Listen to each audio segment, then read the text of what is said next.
Donc nous allons maintenant passer au diagramme des exigences, qui lui est, comme je vous le rappelle, un diagramme qui va nous servir donc cette fois-ci à déterminer le cahier des charges, à exprimer le cahier des charges du système.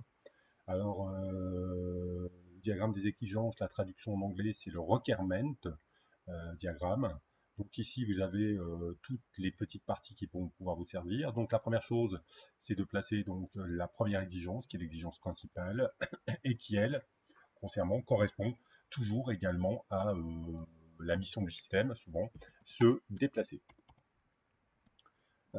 Vous allez pouvoir ensuite modifier le numéro de l'exigence. Habituellement, eh ben, on la place en numéro 1, c'est l'exigence principale, et puis mettre un petit texte descriptif qui va permettre le vélo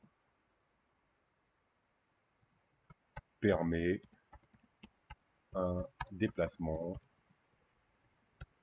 en milieu urbain, par exemple. Je mets un peu n'importe quoi, mais je mets un texte qui va donc décrire rapidement l'exigence du système. Une fois que vous avez fait ça, bah, vous allez pouvoir maintenant placer des exigences, on va dire des sous-exigences du système. Pour placer des sous-exigences, eh ben, soit ces exigences font partie d'exigences de type business, utilisabilité, fonctionnalité, interface, performance, etc., etc. Ou alors c'est des exigences classiques. Donc, ce que vous allez faire, c'est que vous allez retracer donc une nouvelle exigence. Cette exigence va se numéroter au fur et à mesure, puisqu'il y a des exigences qui ont dû être placées au niveau du diagramme d'émission avec des numéros qui s'incrémentent.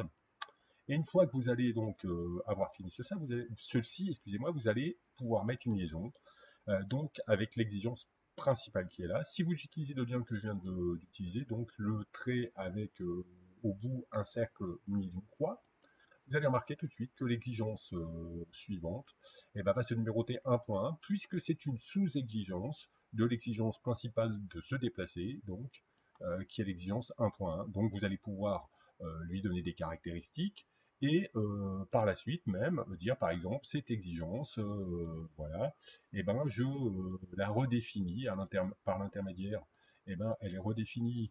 Donc là j'ai peut-être mis la flèche dans le sens qui n'est peut-être pas le bon, hein. Il faudra regarder le sens de la flèche, mais voilà, on a redéfini l'exigence 1.1 par des caractéristiques que l'on va lui donner, etc., etc. Quand vous avez fait ça, vous pouvez mettre des formes dans le sens où on pourrait, par exemple, colorier, choisir les exigences en fonction de couleur pour donner un aspect plus visible et plus rapidement lisible, peut-être. Et ben, vous allez simplement cliquer sur l'exigence donnée, et à cet endroit-là, non. Non, donc c'est pas ceci, on va pas double-cliquer, on va faire un clic droit et on va aller éditer le symbole.